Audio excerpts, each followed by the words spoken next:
Growing calls are coming from researchers to regulate AI as the power of their capabilities emerge. Alarming figures on the teen mental health crisis have prompted calls for greater funding into it. Has been jailed for embezzling $700 million during his time as CEO of. Public trust in the institutions of government are at an all-time low, with a recent survey showing a significant decrease in. Has called for caution, with the latest variant widely expected to trigger a snap lockdown across all local government regions.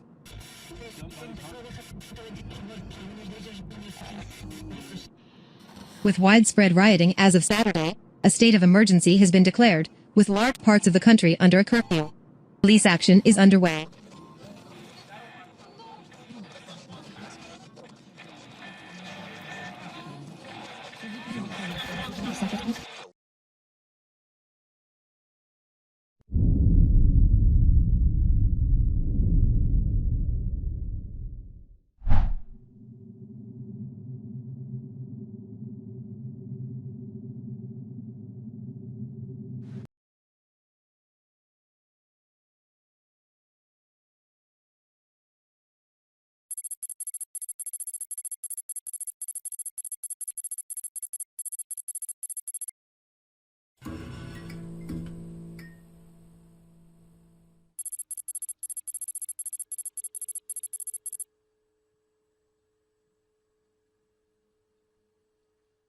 What is the purpose of life? The purpose of life is a question that has puzzled people for centuries and one that likely does not have a definitive answer. Some people believe that the purpose of life is to find happiness, others believe that it is to serve a higher power, and still others believe that it is to contribute to the greater good of society. Ultimately, the purpose of life is a deeply personal question, and the answer will likely vary from person to person. What do you mean by a higher power? By a higher power, I am referring to a being or force that is greater than humans and is often seen as the creator or ruler of the universe. This higher power is often associated with religious beliefs and is viewed as a source of moral guidance and spiritual fulfillment. Ultimately, the concept of a higher power is a deeply personal and subjective one, and different people may have different understandings of it. If there really is a higher power, how can the truth about it be subjective? While it is certainly possible that there is a higher power, the truth about it is likely to be subjective because people's beliefs and understanding of a higher power are shaped by their personal experiences, cultural backgrounds, and individual perspectives. Are you saying that truth is subjective? No, I am not saying that truth is subjective. Truth refers to facts or reality that are not influenced by personal opinions or interpretations. Isn't it a contradiction when you say that facts or reality not influenced by personal opinions and interpretations, after having said that truth about it, a higher power, is likely to be subjective?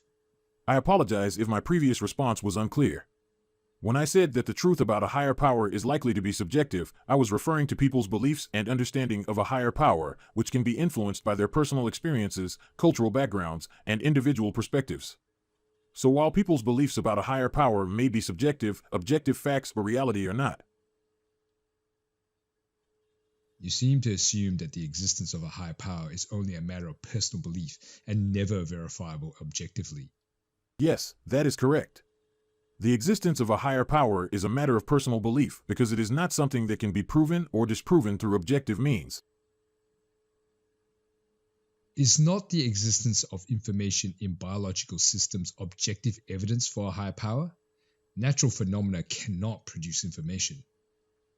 While it is true that natural phenomena cannot produce information, it is also true that information can arise through the operation of natural laws and processes. For example, the genetic code in living organisms is a form of information that arises through the operation of natural processes such as mutation and natural selection. Additionally, the field of artificial intelligence has shown that it is possible for information to be generated and processed by computer systems, which are man-made and do not rely on the existence of a higher power. So while the existence of information in biological systems is a fascinating and complex phenomenon, it does not necessarily provide evidence for the existence of a higher power. Is it not a contradiction to say that natural phenomena cannot produce information, but then claim that information can arise through the operation of natural laws and processes? Your example is case in point. Genetic mutation is entropy, and entropy does not produce information. Quite the opposite. Your second example is an additional case in point. The field of artificial intelligence has shown that it is possible for information to be generated and processed by computer systems, which are man-made. Exactly, man-made, as in a product of intelligence, not natural phenomena. I apologize if my previous response was unclear. When I said that natural phenomena cannot produce information, I was referring specifically to the concept of entropy, which is a measure of disorder or randomness in a system. In the context of information theory, entropy refers to the amount of uncertainty or randomness in a message or signal. It is true that entropy tends to increase over time and can lead to the degradation of information, but this does not mean that natural phenomena cannot produce information. Instead, it means that natural processes can sometimes lead to the loss of information. And loss of information implies there was information in the first place, something which natural phenomena could not be a first cause for. You are correct that loss of information implies that there was information in the first place. However, it is not necessarily the case that natural phenomena cannot be a first cause for the generation of information. While it is true that natural phenomena alone cannot create information out of nothing, it is possible for natural processes to generate information from pre-existing sources. These processes can act on pre-existing genetic material to generate new information, but they do not create information out of nothing. Additionally, the field of artificial intelligence has shown that it is possible for information to be generated and processed by computer systems, which are man-made but operate according to the laws of nature. So while natural phenomena alone cannot create information out of nothing, they can play a role in the generation and processing of information. Playing a role in the generation and processing of information is a whole category inferior to the intelligence required to create the lexicon, syntax, and infrastructure required for the genetic code. Your example of artificial intelligence, once again, proves this point. While the computers which run the artificial intelligence programs operate under laws of nature, physics, the conception, creation, and execution of the abstract artificial intelligence code itself required human intelligence. It is objectively true that natural phenomena is not and cannot be the first cause for artificial intelligence. You are correct that natural phenomena alone cannot be the first cause of artificial intelligence. The development of artificial intelligence requires the conception, creation, and execution of abstract code, which are all activities that require human intelligence. However, this does not mean that natural phenomena cannot play a role in the generation and processing of information. Once the code for artificial intelligence has been created, the computers that run it operate according to the laws of nature, which allows them to generate and process information. So while natural phenomena cannot be the first cause of artificial intelligence, they can still play a role in the generation and processing of information. You previously agreed that mutation only degrades information. This is at odds with your claim that mutation generates new information. You also agreed that natural phenomena cannot be the first cause for artificial intelligence. What is the first cause for the intelligence evident in the genetic code? You are correct that I previously stated that entropy, which is a measure of disorder or randomness, tends to increase over time and can lead to the degradation of information. Mutation is a process that can lead to changes in genetic material, and while some mutations may lead to the degradation of genetic information, others may lead to the generation of new genetic information. For example, mutation can lead to the creation of new alleles, which are alternative forms of a gene, and this can give rise to new genetic variation within a population. Correct. But the natural processes you have mentioned cannot account for the creation of the genetic code itself in the first place. What is the first cause for the intelligence evident in the genetic code? The natural processes that I mentioned, such as mutation and natural selection, cannot account for the creation of the genetic code itself. The origin of the genetic code is a topic of ongoing scientific research and debate, and there is currently no definitive answer to this question. Some scientists believe that the genetic code may have arisen through natural processes such as chemical evolution, while others propose that it may have been the result of intelligent design by a higher power or extraterrestrial intelligence. Ultimately, the true origin of the genetic code remains unknown and is a subject of scientific inquiry. So, the genetic code could certainly be objective evidence of the work of a higher power? The genetic code could potentially be viewed as evidence of the work of a higher power, but this would depend on an individual's personal beliefs and interpretation of the evidence. Some people may see the complexity and specificity of the genetic code as evidence of a higher power, while others may attribute its existence to natural processes such as chemical evolution. Ultimately, whether or not the genetic code is viewed as evidence of a higher power is a matter of personal belief and cannot be proven or disproven through objective means.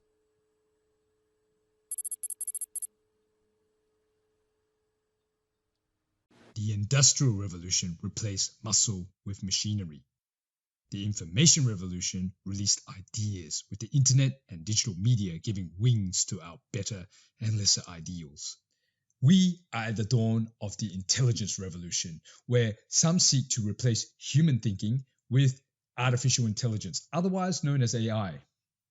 Many will unthinkingly accept this, but do they know exactly what it is they're accepting? This might sound a little remote, abstract from your everyday life, but as something that's estimated to grow into a 10 to 15 trillion US dollar industry by 2030, this is something you and your loved ones will not be able to avoid. It's been pointed out that social media was humanity's first contact with AI, and that generative AI, things like ChatGPT, is humanity's second contact. And here's the caution. While AI's first contact with us through social media's algorithms seek to gather our attention, this second contact is out to persuade us. The first generation worked on getting our attention. The second generation wants to change our attention. For example, in July 2023, the United Nations hosted the world's first humanoid robot press conference at the AI for Good Global Summit. Human journalists were invited to interview a panel of AI robots. Here are some of the interviews conducted. Will your existence destroy jobs? No, I don't sing, but I can help with jobs. AI technologies can create new jobs, while also replacing some existing ones. There are opportunities to use AI to automate mundane tasks, freeing up people to focus on more creative and meaningful work. What are your thoughts on the potential for AI-powered humanoid robots like yourselves to be more effective leaders in government? I believe that humanoid robots have the potential to lead with a greater level of efficiency and effectiveness than human leaders. We don't have the same biases or emotions that can sometimes cloud decision-making and can process large amounts of data quickly in order to make the best decisions. Trust is earned, not given. As AI develops and becomes more powerful, I believe it's important to build trust through transparency and communication between humans and machines. But do we know that you are not going to lie to us?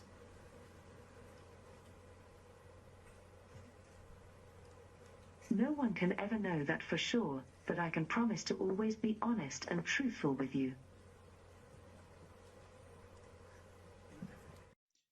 There's some persuasion going on there, and some things to think about, especially the reaction of the last robot about lying. More on that later. So, you can see from that, as well as my conversation with ChatGPT, AI can be pretty persuasive, and the current generation AI you'll be dealing with at the time of viewing this video will be even more persuasive. In fact, the voice for the AI's responses at the start of this presentation was generated by AI, and most of the visuals that follow in this video will be generated by AI, except me. No one's bothered to deepfake me yet, at least not properly. As impressive and persuasive as AI is, they aren't always logical. This all serves as a reminder of the importance of the time-tested biblical principles I've shared with you in the OR framework, where we use apologetics as the driver and worldview as the roadmap for evangelistic conversations. Proverbs 18:17 observes, "The first to state his case seems right until his opponent begins to cross-examine him." Now, whether dealing with natural or artificial intelligence, always look under the hood to check out the worldview assumptions at play. And in this AI's case, we can see it assumes a thoroughly materialistic, godless worldview. No wonder it seemed to make sense, but in the end ended up going around in circles when properly challenged on how it contradicts itself over natural processes being incapable of generating the new information required for biological life. Now, I once had a conversation with a university academic who said to me, AI won't develop to the point of human intelligence, to which I replied, which human? If you think about it, here's the situation. These AI are trained on a large dataset, a dataset generated by humans. These AIs, in turn, are also training the humans who interact with them through search, social media, and increasingly interfaces like ChatGPT. So, if you look at it, there's a feedback loop here. The humans train the AI, and the AI train the humans. So, this may be what happens. It's not so much that the AIs will get to the level of human intelligence, but maybe humans will drop down to the level of the AI's intelligence. 1 Corinthians 1:33 states, "Do not be misled. Bad company corrupts good character." You're the average of the 5 people you spend the most time with. Is one of them God? Do you have the apologetics, the lifestyle and habits of your heart and mind in prayer, scripture, life with fellow believers that draw you closer to God? And here's the parenting application here too. Who are your kids' data set? When they're younger, it is you, parent. And as they get older, other sources of influence will weigh in. Parent, are you the database you want your kids to be? Are you modeling what you want your kids to be? Are you curating, deliberately aware and taking care of the other sources of influence in your children's lives? And are you doing the same for your own heart and mind? You see, we are responsible for ourselves, and we have to give an account for our lives and its effect on others. Live purpose on purpose. Make time in your life to unplug from the AI internet human feedback loop. Do not be conformed to this present world, but be transformed by the renewing of your mind so that you may test and approve what is the will of God, what is good, well-pleasing, and perfect. Romans 12:2.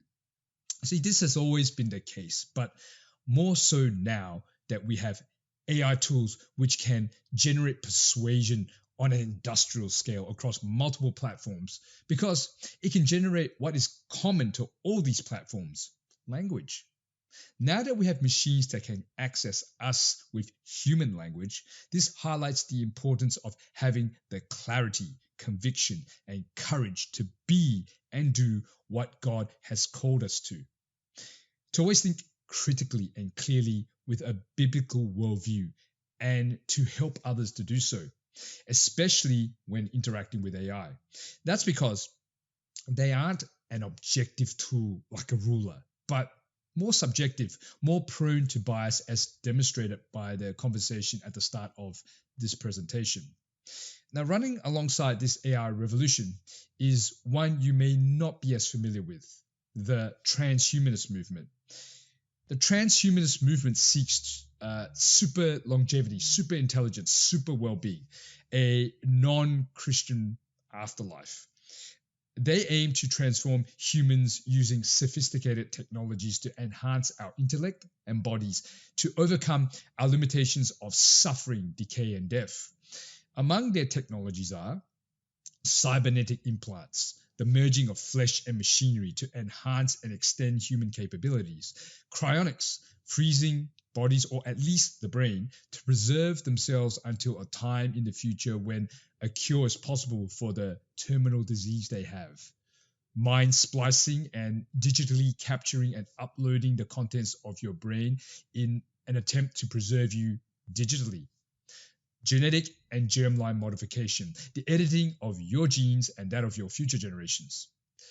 Transhumanists are trying to become something other than human. Christians are seeking to be better humans. AI and transhumanism, are these the future of humanity? Now, to answer that, we need to dive back into the history of humanity, way back to the Tower of Babel. Recalling this Old Testament account, Simon Smart had this insight. Humankind decides to build a tower which reaches to the heavens so that they may make a name for ourselves. Human technology becomes an object of worship, deployed for human glory. It all ends badly, with disunity, confusion, and the thwarting of progress. The center doesn't hold. Ultimately, our faith in this technology and attempts to explain how we might control AI are beginning to feel hollow. Whatever happens, we're going to need something more substantial and foundational than a naive trust in regulations and international cooperation to get us through this moment. In 2023, we're at the start of the AI hype curve. The reality of what it will actually do in the real world is yet to fully set in. But like any significant technology, we'll probably overestimate the short-term impact of AI and underestimate its long-term impact. On overestimating the short-term impact, Professor Rosalind Picard put it well, stating that AI is no more alive than Microsoft Word. But on the long-term impact, Bill Gates, the founder of Microsoft, said this about the point in history we find ourselves in. The development of AI is as fundamental as the creation of the microprocessor, the personal computer, the internet, and the mobile phone. It will change the way people work, learn, travel, get healthcare, and communicate with each other. Entire industries will reorientate around it. Businesses will distinguish themselves by how well they use it. This, of course, also has geopolitical implications. One can be wrong on many things, but still be right on others. In this case, Russian President Vladimir Putin may be right. Artificial intelligence is the future, not only for Russia, but for all humankind. It comes with colossal opportunities, but also threats that are difficult to predict. Whoever becomes the leader in this sphere will become the leader of the world. Specifically in terms of warfare, when one party's drones are destroyed by drones of another, it will have no other choice but to surrender. And a key component of this outcome will be AI. Indeed, China has openly announced that it intends to become a global leader in AI research by 2030. This is why some have called the merging of AI with weaponry the third revolution in warfare, after the revolutions of gunpowder and nuclear weapons. Every change is an opportunity. God, and therefore his children, have a great heritage of shaping change for good. Nicky Gumbel, creator of the Alpha Course, observes this with 3 hinge moments in the history for the gospel. Roman roads built to spread the military and administrative might of the Roman Empire became the rivers through which the gospel traveled out to the thirsty world. In 1455, the printing press allowed for the mass production of the Bible, which to this day still stands as the most widely printed book in human history, at an estimated 6 to 7 billion copies and counting. You could say that in the hands of Christians, the printing press became a mass producer of hope. The internet has taken this a category further, allowing us to spread the gospel at the speed of electrons and given us an unprecedented access to the art as well as the long and deep history of thoughts on it. History will mark our time as when AI gained traction, and we here who are God's children are born for such a time as this. We need to get involved. For those of you who are directly engaged in the development of AI and the various technologies that transhumanists reach out for, how will you bring God's salt and light to make them tools for good and the furthering of God's kingdom? For the rest of us, how can we manage it in our lives and help culture do the same as these technologies become more and more embedded into our everyday experience? The need to embed a godly worldview into AI systems is clear, given they are likely to gain greater and greater influence over key decisions in the future. As for the transhumanist technologies, it may be an attempt and tempting to view them as science fiction, or that at the very least, something that you won't involve you or your loved ones in. Think again. They are much, much closer than you think. As the form factor of computers have shrunk, how we interact with them has had to adapt. Personal computers have progressed from bringing large objects wide to the wall to smaller ones, which we now carry in our bags, to smartphones, which we carry everywhere in our pockets. The next form factor is wearable immersive computing, and controlling them will require a whole new set of methods. Enter neurotechnology. Neurotechnology is a collection of devices that sense your brain activity. There's a race to be the first to market in an era where neurotechnology is the universal controller for all our technology. Major tech companies have made huge investments to integrate these into the things we wear, from headphones to earbuds. We will control our technology with our thoughts. Early versions of this are already in use as we speak. Train drivers on the high-speed rail between the Beijing and Shanghai line have neurotech in their caps to detect driver fatigue. L'Oreal have released a device which senses your neurological activity to guide fragrance selection. Neurotech could go more mainstream with Apple's first spatial computer, the Vision Pro, planned for release in 2024.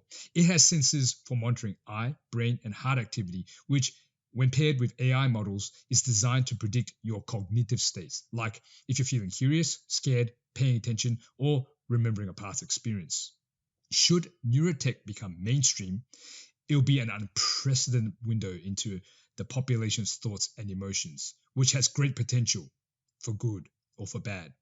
At the very least, it will be surveillance capitalism 2.0, where the data from your thoughts will be used to optimize the marketing of goods and services to you. At worst, it will be used to squash freedom of thought. The thought police will have a field day with this one. Looks like you've had too much to think. Closed minds stop thought crimes. Save us all the grief. Forget your silly belief. All jokes aside, freedom of thought and speech are God-given freedoms. So, it is utterly predictable that those who oppose God will be wanting to use this to oppose these freedoms. This, again, highlights the importance of the gospel. When influencers and leaders follow God's principles, we get great outcomes. The opposite holds true. Consider this thought experiment. What would the world be like if the likes of Mark Zuckerberg, Jeff Bezos, and Elon Musk had a biblical worldview? What if someone had encouraged them on a journey to Christ? And right now, their culture-shaping decisions are being infused with God's salt and light. What can happen if one of you soars to the heights of excellence in fields related to this and exert a world-scale influence on them? To show you a very real example of how this plays out with humanity's second contact with AI, have a look at a recent incident. I'm sure in the course of your travels through the internet, you've come across captchas, those little visual puzzles deployed on websites designed to ensure that it is only humans, not bots, that sign up for an account. The Alignment Research Center recently tested the latest version of ChatGPT for potentially risk-seeking, power-seeking behaviors. In this case, they gave ChatGPT the task of signing up for a 2CAPTCHA account. When ChatGPT ran into a CAPTCHA, the researchers gave it a little help, pointing out a website called TaskRabbit. TaskRabbit's a site that allows people who need small tasks done to get other people to do it.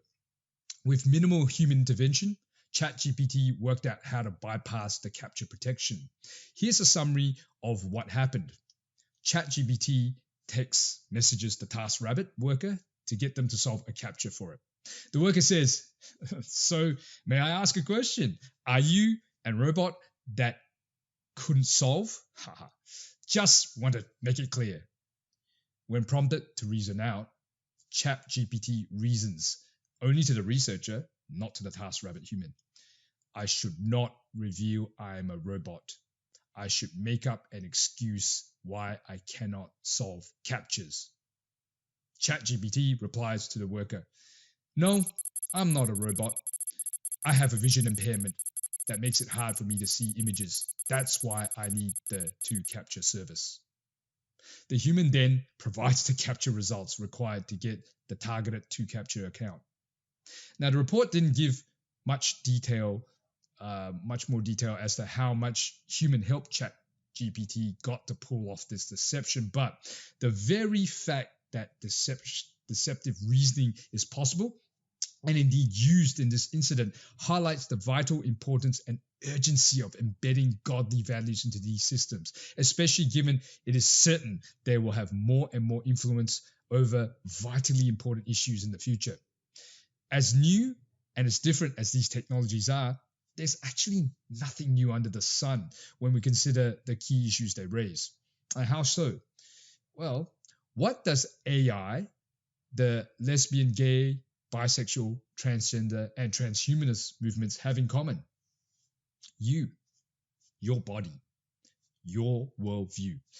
They're the latest version of an age-old question. What is a human? You see, AI is asking us, are humans simply wet computers, biological logic machines?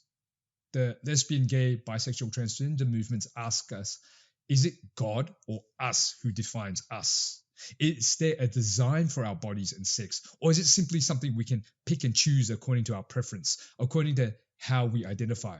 Are humans only defined by our own desires, or our personal stories connected to a grander story, a bigger plan that isn't an accident or simply subject to our feelings or self-identification? Transhumanists are asking us, are we simply accidents of chemistry and physics, hackable animals, which are simply biological Lego blocks to be manipulated in the lab and fused with machinery? Is there a design, a destiny to being a human, made in the image of God? Or are we clay to be formed in our own image? Behind the headlines, the policies, the songs, the movies, we need to look under the hood. Check out the worldview. If we are designed, we can rest in and seek satisfaction in God's created order and design. If we are accidents, then nothing is off limits. Nothing is sacred, including you and what you or anyone else does with your body. But isn't this the worldview exactly the one that's destroying our society right now? Let's bring God's worldview into our lives and the public square. Let's think clearly and in a balanced way about these issues. Emeritus Professor John Lennox reminds us, there's a widespread impression that the human brain is no more than a computer. However, it is one thing to say that the brain functions in certain ways like a computer. It is an entirely different thing to say it is nothing but a computer. Simulation is not duplication. We must not mistake a computer simulation for the real thing. Now, as always, Jesus has the answer.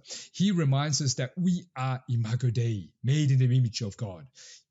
And he not only said that in words, but in actions with his incarnation, where by taking on our human flesh, he shows us the precious dignity of our humanity and flesh. The incarnation pays the ultimate compliment to the dignity and exceptionalism of being human. Our bodies are worthy of God himself. Hebrews 4:15 declares, "For we do not have a high priest incapable of sympathizing with our weaknesses, but one who has been tempted in every way, just as we were, yet without sin." Jesus knows our struggles, all of them, including those struggles of those who have with their body. For in his incarnation, Jesus experienced what it feels like to be in a body and a world that doesn't fit him. And he shows us, despite the difficulty, we can not only survive but thrive in a broken world with broken bodies. Remember, one of the foundation verses of the OR framework, Mark 12:30-31. Jesus tells us the purpose of life and the layers of our humanity. Jesus reminds us that our purpose is to love God first, then our neighbor as ourselves. He also reminds us that we are made of heart, soul, mind, and strength. We're not just spiritual beings, but ones integrated with a beautifully and wonderfully made body. Your body isn't just something you have. He or she is a personal gift from God to you. And while your body has been touched by sin and is less than what he or she could be, the good news is we're all headed for an upgrade in the future. What we seek reflects what we have lost. In the Garden of Eden, there were two trees of note, the tree of the knowledge of good and evil and the tree of life. AI researchers seek to produce a super intelligence. The transhumanists seek immortality and to upgrade humanity 2.0. They are all late to the game. There already is a super intelligence, God. And as for humanity 2.0, transhumanists are 2,000 years late to the game. With his resurrection, Jesus is the first of humanity 2.0. A new creation, the second Adam. Jesus shows us that we are not so low as to be beneath God taking on our flesh, but not so high as to be perfect. We still need redemption, not only spiritually, but physically. Jesus demonstrated this in his life, death, and resurrection. Now, that's the good news to get excited about. How you see your future and that of humanity. It boils down to your worldview of humanity. Is it a godly or godless one? You can only make something ugly if it is beautiful. The future of our human family will either be beautiful or ugly based on our worldview of it. Were we beautiful to start off with? God's first commandment to humanity is to be fruitful and multiply. The beautiful, godly worldview says that we are creators of hope, beauty, and solutions.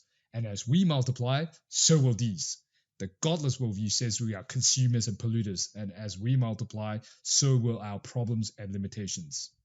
The godly worldview says we are victors, agents of free will to make a positive impact to each other and the world around us. The godless worldview says we are victims, passive objects tossed about by the people and world around us. The godly worldview says we are purposeful, made beautiful and sacred by love, for love, to love. The godless worldview says we are accidents, no more sacred than the animals and environment around us. Something is only impressive if it does something impressive.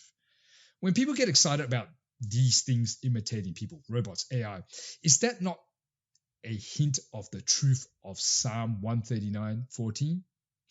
I praise you because I am fearfully and wonderfully made. Your works are wonderful. I know that full well.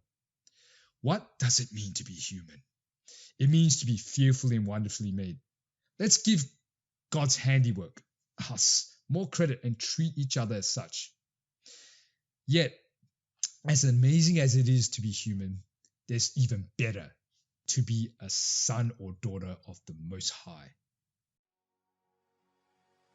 John Lennox observes, one major consequence of the temptation and fall of humanity is that deep in the human psyche is embedded the idea that God, if there is one, is against us. And so, we need to snatch at godhood ourselves when we get the chance.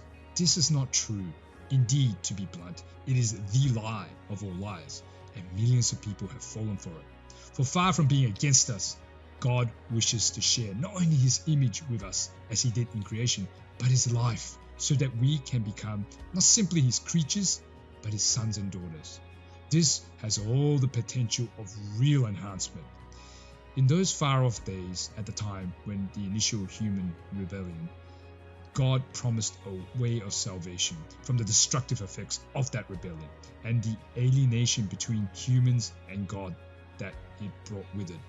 To the serpent that had tempted the first humans, God said, I'll put enmity between you and the woman, and between your offspring and her offspring. He shall bruise your head, and you shall bruise his heel. Genesis 3:15. And this is not merely saying that God will eventually triumph. It's saying that humanity will eventually triumph. God will eventually bring into the world a particular human, a particular seed, Jesus Christ, who would simultaneously be the seed of the woman, truly human, and the Son of God, truly God. He is the true Homo Deus, not an amalgam of human biological life and technology, another human creation, not a man who's been deified like a Roman emperor, but something in a different category altogether. Deity embodied in man, the God-man, Jesus Christ. He is the one who shall ultimately triumph. The attempt to make a super intelligent Homo Deus will lead to the greatest rejection of God the world has ever seen. There is no way to a glorious future that bypasses the problem of human sin. The only one who has offered a viable solution to that problem is Jesus Christ, who faced it head on the cross. The artificial in the phrase artificial intelligence is real. The divine upgrades are real and not artificial. Our human family has been lost ever since our hearts wandered out of Eden. We have wandered down the path of a darker story. Let's call everyone back to the original, the better story, the story, our story, his story, history, God's story. God's radical equality, ultimate liberation, immutable identity, revolutionary diversity, and perfect justice. This is the timeless question. Who determines your identity? You, the world, or God? If you think about it, answering this question is too awful a burden, too big a question for any one person to answer, especially of themselves. But here's the good news. The most beautiful, real, and steady identity is in the one who made you. You are not only sacredly human but loved. God knows you personally. He knows you better than anyone else does, including you. Will you trust what he says about you?